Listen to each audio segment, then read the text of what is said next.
Hey podcast community, it's Eric, and I've got something exciting for all you online entrepreneurs out there. If you're looking to take your e-commerce store to the next level, you need to check out Aurora Repricer.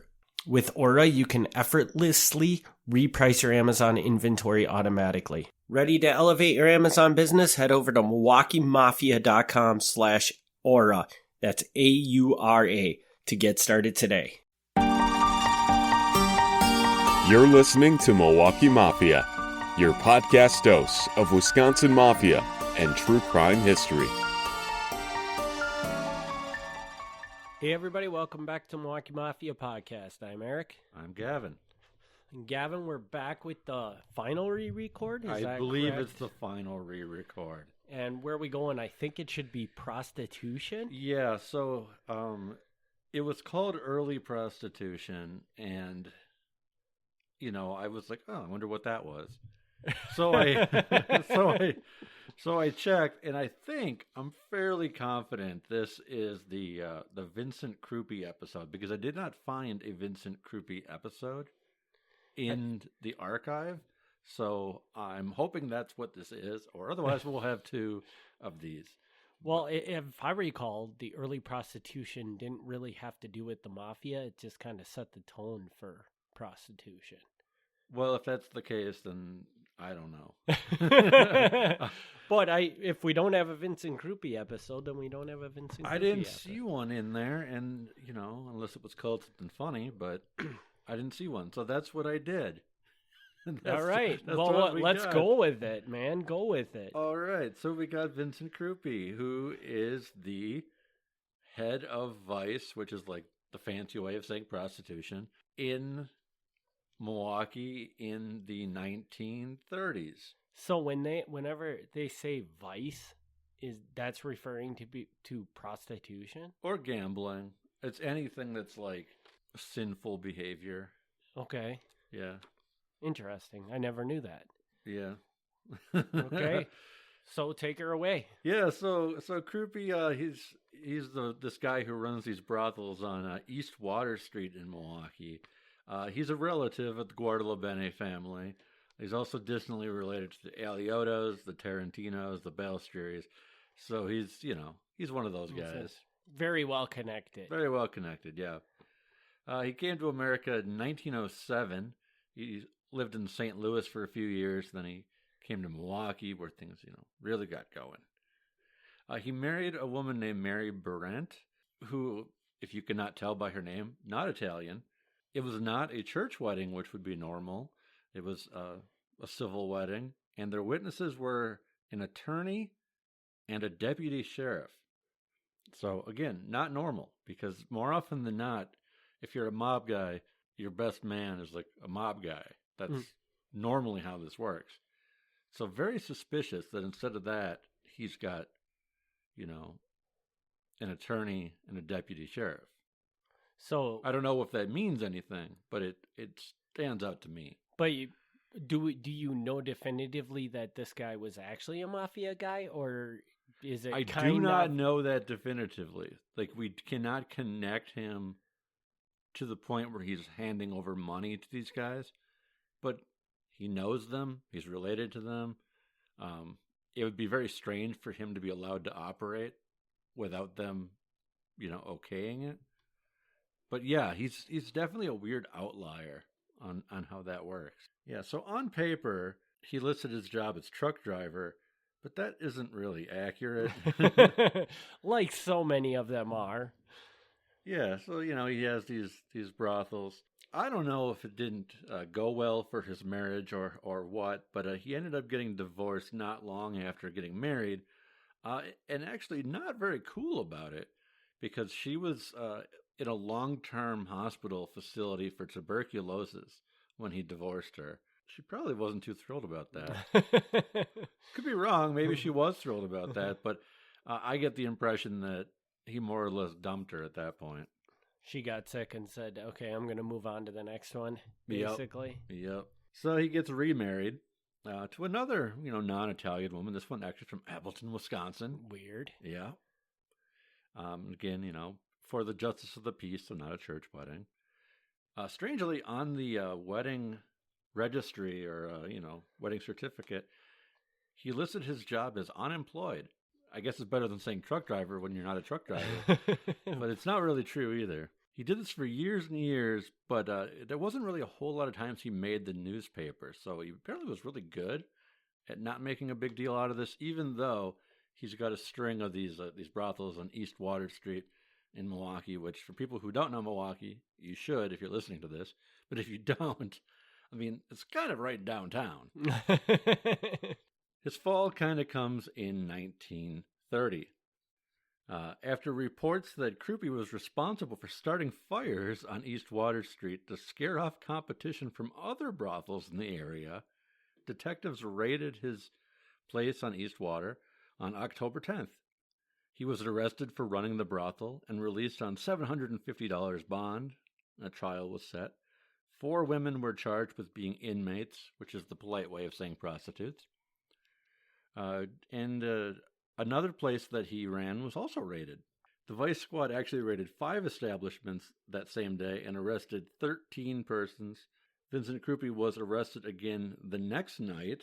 He paid his bail and was arrested again the next night. And some of the same women were arrested with him the very next night. He told the police, hey, technically, I'm not really running a brothel here because I don't pay the women. Like, yeah, they use my place, but they're basically independent contractors. They show up, they do their business. I mean, sometimes I'll help them pay their bail or whatever, but I'm not actually giving them any money. Which is, I guess that didn't work, but I mean, an interesting point. Arrested for helping him run these brothels was his nephew, Frank LaGalbo, who is very much a mob guy and would go on to be a very big deal down the line. Following these raids, a shakeup went down at the police headquarters. The police chief ordered Detective Bert Stout removed from the head of the Vice Squad and placed on regular night duty. He had neglect of duty charges filed against him and was to be put on trial within 48 hours. Stout was alleged to have played favorites and protected Crupi in the past, and was accused of telling the district attorney, "Lay off Crupi, he's a good fellow. Besides, he's going to move anyway." I don't know about that one, but the chief of police spoke to the press. In the 20 years that Detective Stout has been connected with the Vice details, he made the acquaintance of many underworld people, obtaining information from them which greatly aided the department in arresting other criminals. However, in reciprocating, he failed to use good judgment, extending many unnecessary favors. To permit a house of ill fame to operate merely because a lead might be obtained that would enable the police to arrest other criminals is not, in my judgment, good police work. These vice spots will be stamped out. So hold that right there. Yep. So basically what they were saying was he was in trouble because he was letting things happen with the intent of getting further into an investigation to make an arrest. Is that more or less what you're saying? Yeah, the way I read that is basically Crupi is giving him the names of other brothel owners, and the detective is like, "Oh, cool, I'll go over there and arrest them." And he's letting so in exchange for being told where these other guys are, he keeps letting him go. Gotcha. Which, is a no-no. Like, it's not a terrible idea, but essentially what happens is you're helping this guy run his business. Yes, and you're also enabling him to have a monopoly at a certain point, because eventually you're going to arrest all the other brothels and only have him left. Yes. So 5 Vice Squad officers were transferred out of the squad. New officers were brought in. The detectives who had recently done the raids were not even members of the Vice Squad, but they were now made members of the Vice Squad because apparently they actually knew what they were doing. Things were kind of moving around in there. On October 18th, the police board met in the safety building, which is just the police headquarters. I don't know why it's called the safety building, but that's what they called it, to hear testimony on Bert Stout. Brothel Madam Anna Joyner testified that Stout persecuted the small fry businesses like hers, while bigger shots like Crupi were given immunity. Her brothel on Water Street had been raided several times. Crupi was called to give testimony, but he failed to show up. Stout testified for over 2 hours. The board found him guilty of incompetence and neglect, and he was reduced in rank. Anna Joyner, the other brothel owner, actually ends up leaving Milwaukee, and she sets up a new brothel in Plymouth, Wisconsin, near Sheboygan, called the Club Royal. It's not really relevant to this story, but they scared her out of Milwaukee only for her to go somewhere else. Crupi's sentencing hearing was in December 1930. He said he had no control over what the women did in his saloon. The back room where they offered their services was allegedly rented to a man named Joe Bello, who nobody seemed to know. The prosecution pointed out that Crupi's place had been raided 15 times before he was finally charged as the person running the place. Officers said they had watched his business, the Green Light, and saw Crupi there 3 or 4 times a week, but in every single raid, one of his women would take the rap and claim to be the keeper. So this was kind of the thing that they did, is they do this rotation where somebody would say, "Oh yeah, this is my place," and they'd keep saying a different person because it would keep the fines lower. Yeah, okay, I remember that. Yeah, it's a clever trick. I don't know if that would work anymore, but it used to be that being fined as an inmate, like a prostitute, is relatively low. It's not a big fine, but actually running the place is a big deal. So if you just keep rotating it, everybody just gets stuck with the smaller fines. Mm-hmm. During the raid, police found a switch under the bar that could be flipped when police arrived. The switch turned on a light in the back room and locked the doors, allowing the women to scurry out like rats. The police chief testified that Crupi freely admitted that he ran the place and said the building was rented from a Dr. Eisenberg for $215 a month. He admits that he is the person who runs it. He owns the place, even though he pays rent to somebody else. But that one particular room, he rents out to another guy. So that's his story. I'm assuming that strategy also didn't really hold up. It did not. Okay. The jury was 11 men and 1 woman, and they deliberated for 35 minutes. Not a whole long time. And they found him guilty. So after being free for the last few months out on bail, he was carried off by the sheriff. The immigration inspector stepped forward and said that if Crupi was not a citizen, and he was not a citizen, deportation proceedings would begin immediately. The chief of police said, "I hope the verdict will act as a warning to all the other vice mongers in the city. It will be the policy of the department to obtain warrants under the House of Ill-Fame statutes for every keeper of a disorderly house arrested a second time." So my understanding of that is basically they're not going to let this rotation thing go on anymore. It's like, we know who owns the place. Just go after who owns the place. Crupi was sentenced to 3 years in the House of Correction. And the House of Correction is like a step above the local jail, but a step below like state prison. Okay. I don't know if that's still a thing or not, but that used to be like where you'd go if you weren't like a major, we got to send you to Waupun, but you're going to be there longer than jail time. It almost sounds like kind of like a, what do they call it? Like a blue collar criminal. They usually get sent to something a little bit better than say a murderer or something. Yeah, and from what I can tell, the House of Correction is not like, you're not being punished that badly. The judge at sentencing said, "Seldom has there been such a flagrant violation of the statutes as this one. It deserves the maximum punishment under the law," which is 3 years. Vincent's wife said, "It is not Vincent who is suffering, but I and his child.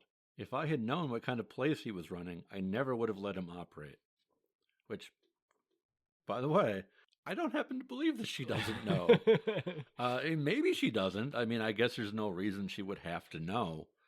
But I find it suspicious that she hadn't heard anything. Yeah. Like nobody ever came up to her and said, "Do you know your husband is operating a brothel?" Yeah, like for years now, he's been like one of the big brothel owners in town. Like, I think she would have caught on to that, but maybe not. While behind bars, he was allegedly allowed frequent trips to visit his wife, and she would sometimes visit him, bringing whiskey and sandwiches loaded with ketchup. There was always plenty of ketchup because Vincent liked his sandwiches really juicy. Did that come out of the newspaper? Yeah. Wow. Journalists were awesome in these times. Yeah. Except they didn't say ketchup, they said catsup. But I'm saying ketchup because catsup's a stupid word. A former inmate later testified that he knew of at least one drinking party inside the prison that involved Vincent Crupi and some other Italian guys. We'll return to these allegations in a little bit. Crupi's removal from Water Street was not enough for the Federated Churchwomen, who sent a scathing letter to District Attorney George Bowman accusing him of failure to use the Lindley Law for padlocking disorderly houses. The Lindley Law was basically, as it says, a place where you could padlock known brothels or people who were violating prohibition. You could actually shut down the actual business, which makes sense, instead of just finding the people, being like, stop operating. So the Federated Churchwomen, not really thrilled that they didn't crack down even harder on these guys. The group had long been a strong influence, some would say a strong nuisance, in Milwaukee, when they opposed corruption, vice, and were spearheading the dry movement, which at this point of the story were in Prohibition, but these women had been pushing for Prohibition for long before. Gotcha.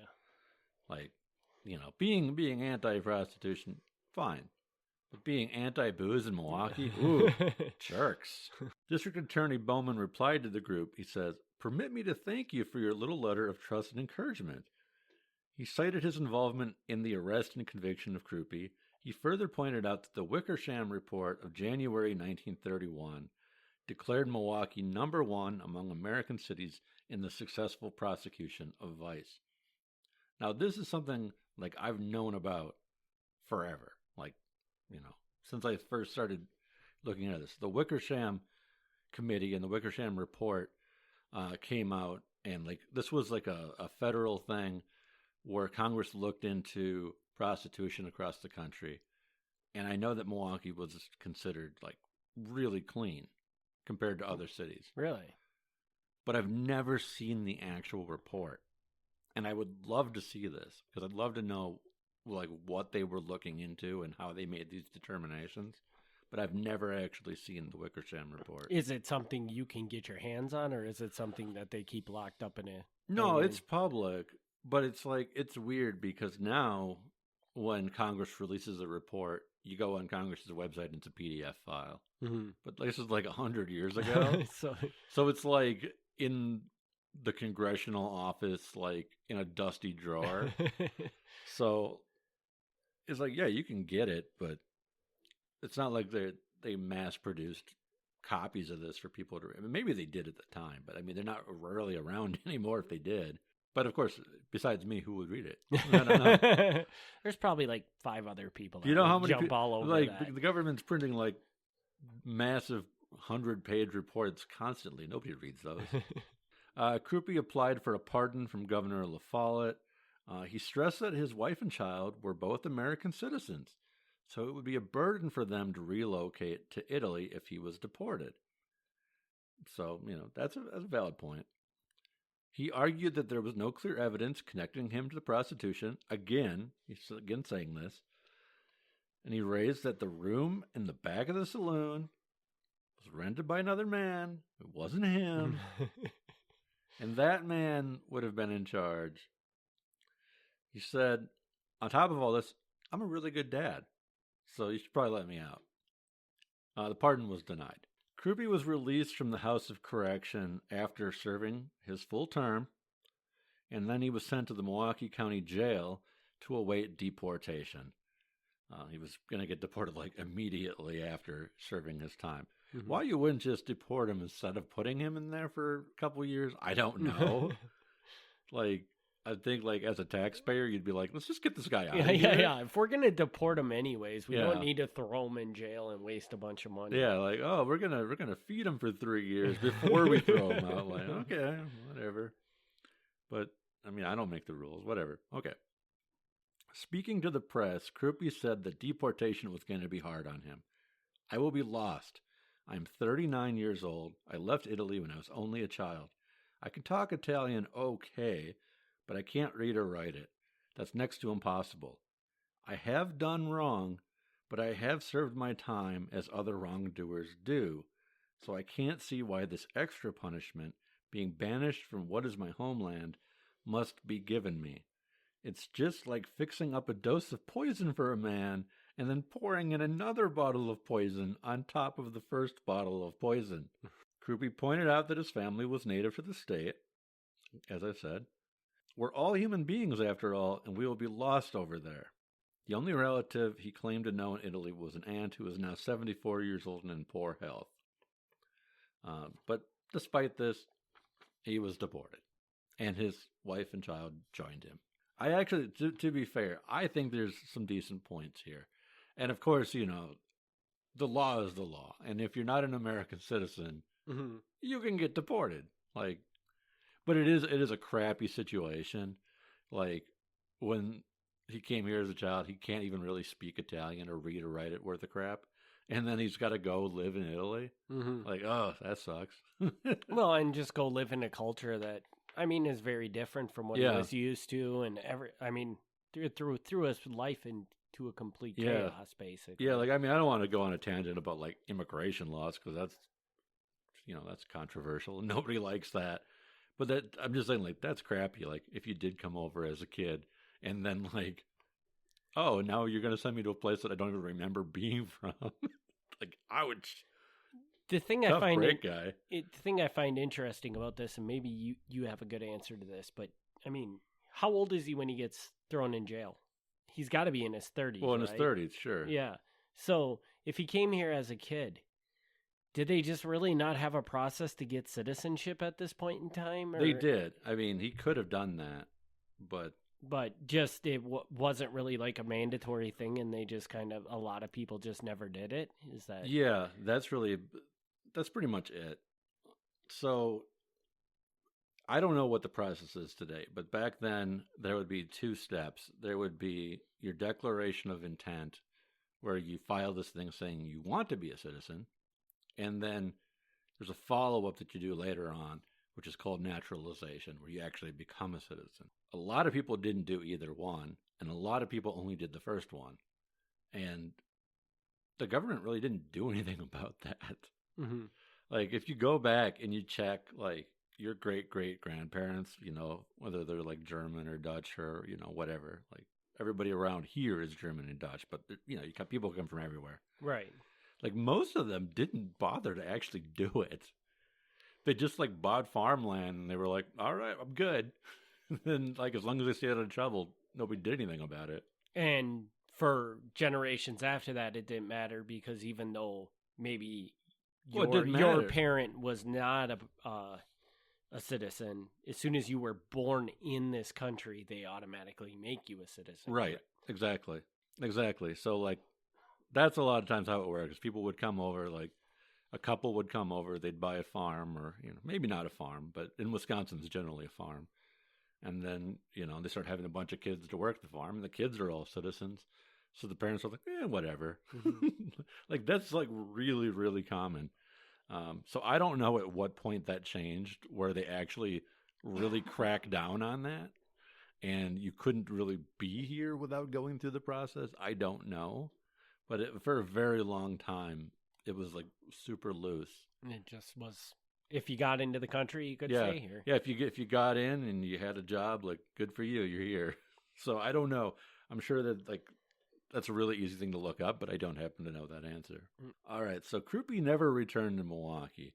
As far as I know, he lived out his life in Sicily and was a nice, good family man and never did anything wrong again. But even though he left, this was not the last they would hear of him. Really? In Milwaukee.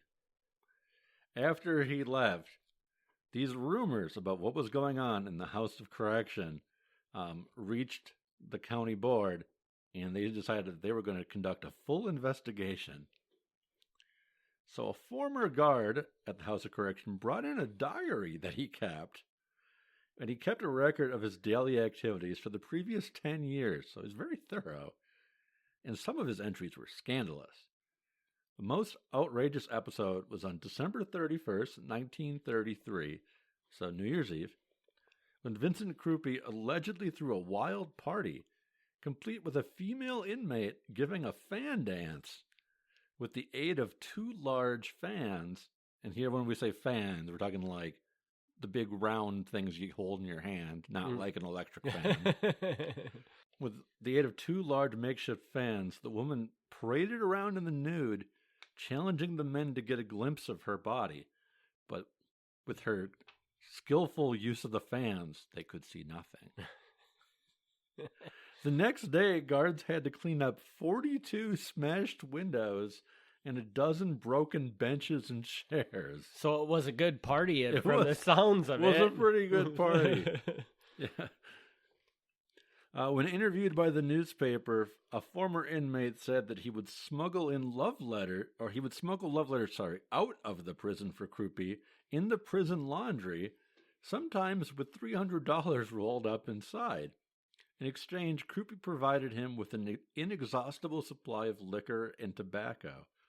Guards were paid $10 to smuggle the letters out, and packages would come in without inspection. One package included a crispy chicken, a ham, some candy, and several pints of liquor. The inmate brought the package to the warden's attention, but later found that bootleggers in the detention area were having a feast.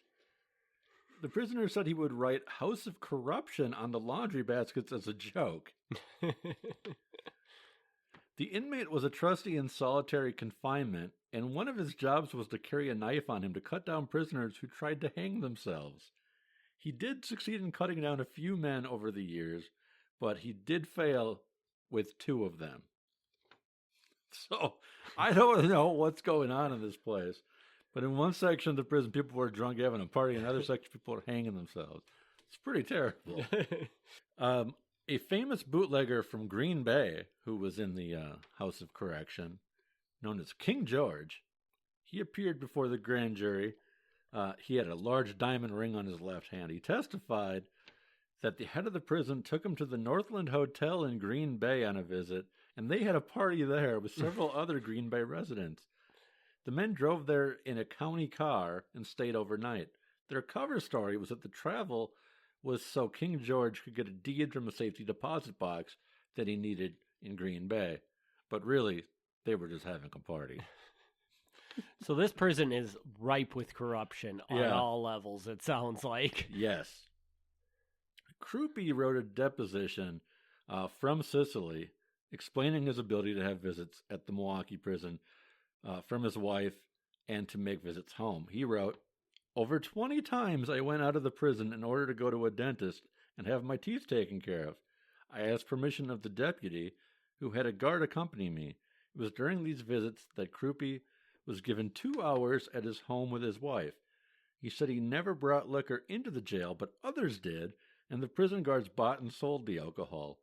Drunken prisoners were put in solitary confinement to sober up. Regarding the other prisoners, he said, each one of us did whatever we pleased as long as one gave something to the guards. The County Civil Service Commission voted unanimously to reject this written deposition because Crupi was an abhorrent character and therefore unreliable." Regardless of what everybody else said, we can't trust this guy. Testimony continued with inmates saying that they never actually saw Crupi intoxicated, and they never witnessed him getting any real special privileges. On the contrary, one time he did get solitary confinement for fighting. Some said that bringing in contraband was a skilled task, and you had to be ingenious. One man smuggled pints of alcohol in by placing them in his hollow wooden leg. Another inmate snuck in small amounts of marijuana inside fountain pens. One guard said that he had accompanied Crupi to the dentist a few times and once to his mother's funeral.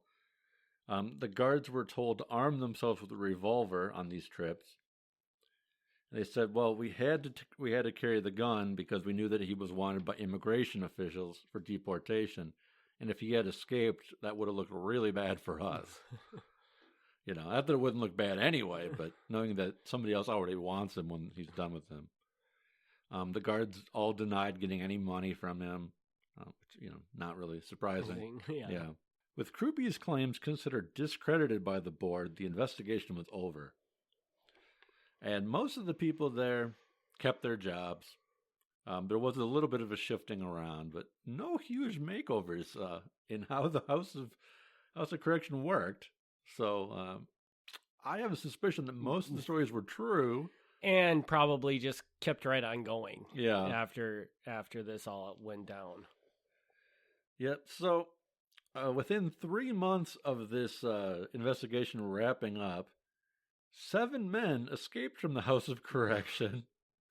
They found the door to the basement unlocked and were able to saw through the thin bars there. Once outside, they stole 2 cars from the prison garage and drove off. So, security's great at this place. This is probably why this place doesn't exist anymore, to the best of our knowledge. It might still exist. Yeah. I don't know. And that's pretty much it. What happened to Vincent Crupi after that, I don't know. Pretty quiet. So he apparently lived out his life in obscurity. His nephew, Frank Lagalba, as I said, would go on to be a pretty big deal in the local mafia. So we'll talk about him many times in the future. And Bert Stout, the detective who originally was getting in trouble for looking the other way for the brothels, he moved to rural Princeton, Wisconsin. And he spent his final years retiring and fishing and having a good old time in Princeton, Wisconsin. Beautiful little city. Cool. Yeah. So that is the story of Vincent Crupi. I think we streamlined this quite a lot from probably the first time. Yeah, I don't know if I really have any questions.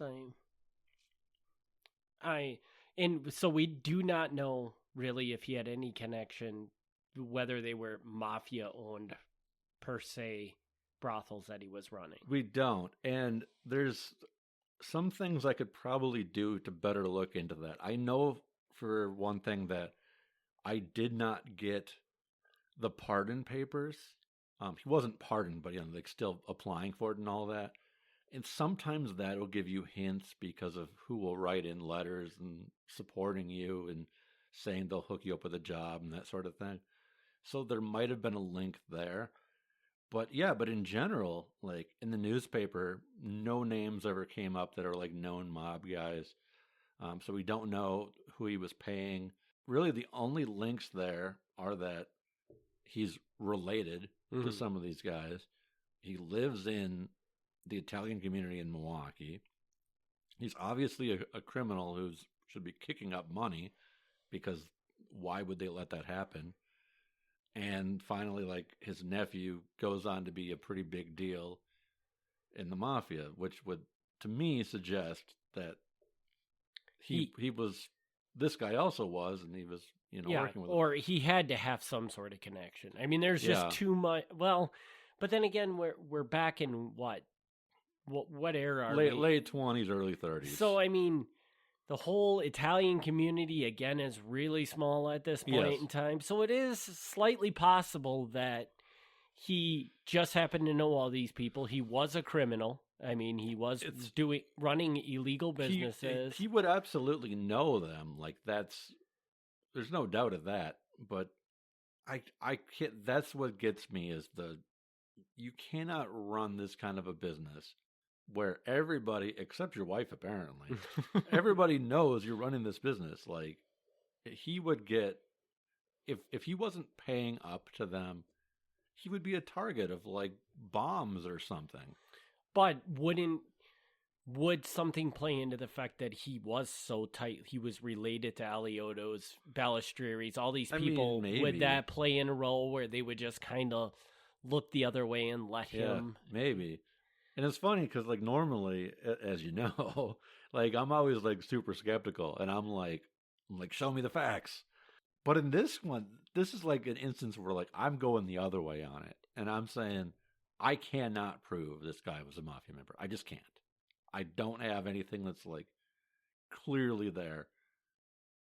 But it's just so weird to me that he wasn't. Yeah. And So- I would agree with you 100%. Like, there's just too many things that tie him to the Mafia, even though there isn't a connection that Yeah. specifically shows it. There's too much there that Yeah. leads me to believe that he had to have been. Yeah. But you never know. You know, it could just be that. You never know. I mean, this is a lot of the things, you know, that I've published over the years. Like, I'd like to go back and kind of like dig into things a little bit more. Whether I ever will or not, I don't know, because like, there's really not a point to doing it.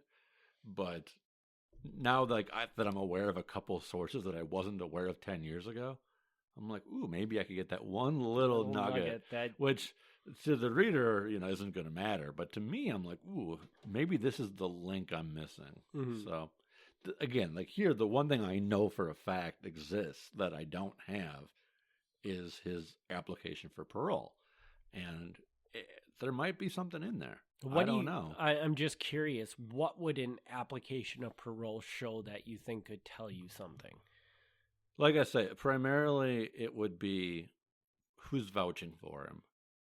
Because he's going to write, he or his attorney is going to write in and be like, here's the reasons that I should be pardoned.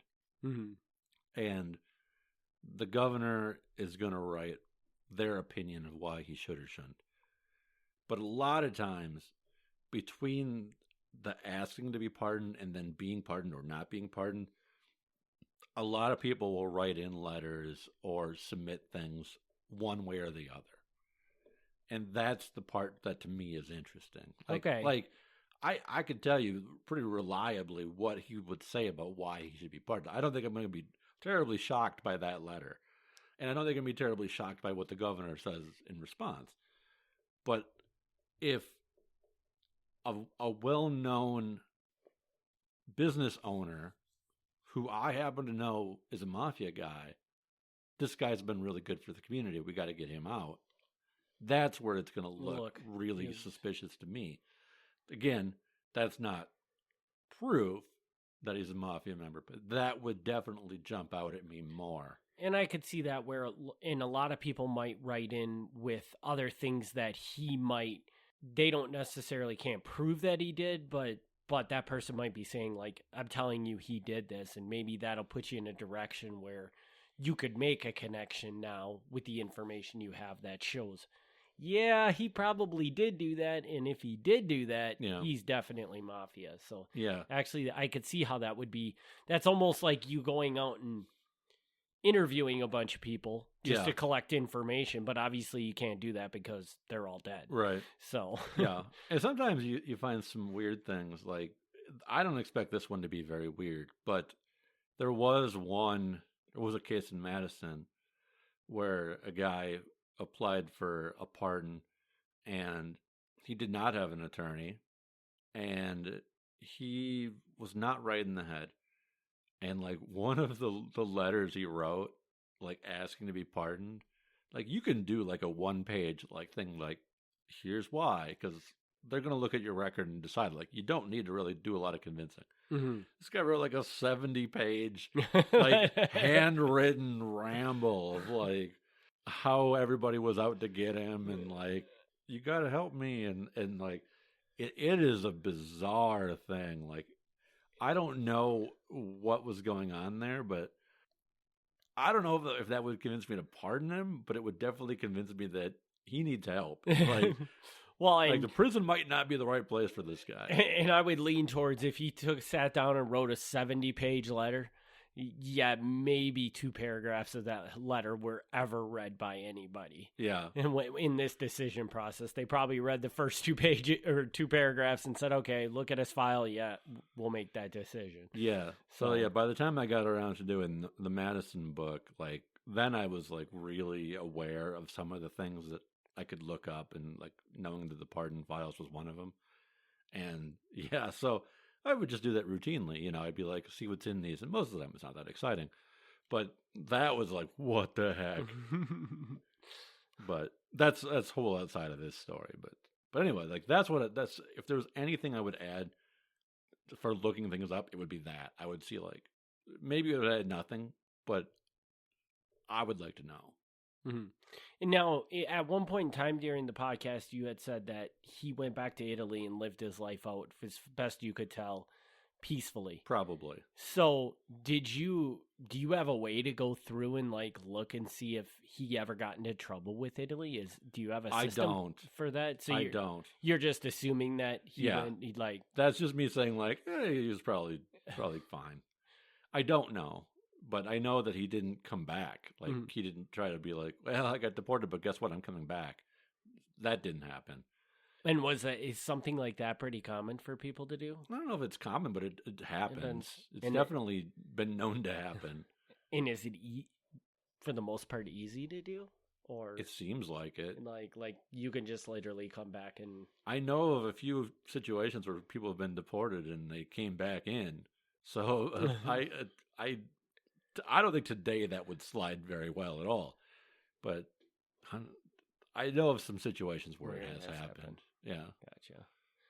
All right. Well, I think that'll conclude the final re-record episode. Yes. As always, if you enjoy this podcast, leave us a review on your favorite podcast player. You can shoot an email to Gavin at milwaukeemafia@gmail.com. Mm-hmm. And we will be back with our regularly scheduled program in 2 weeks. Thanks everybody for tuning in. Thank you. Thanks for tuning in to the Milwaukee Mafia podcast. Join us next time for another look back at Wisconsin Mafia and true crime history.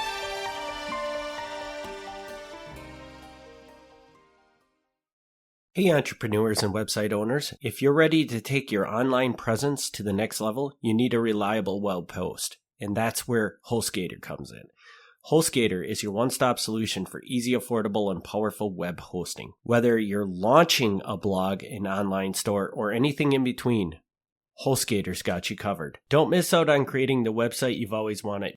Visit MilwaukeeMafia.com/HostGator today and let your online journey begin.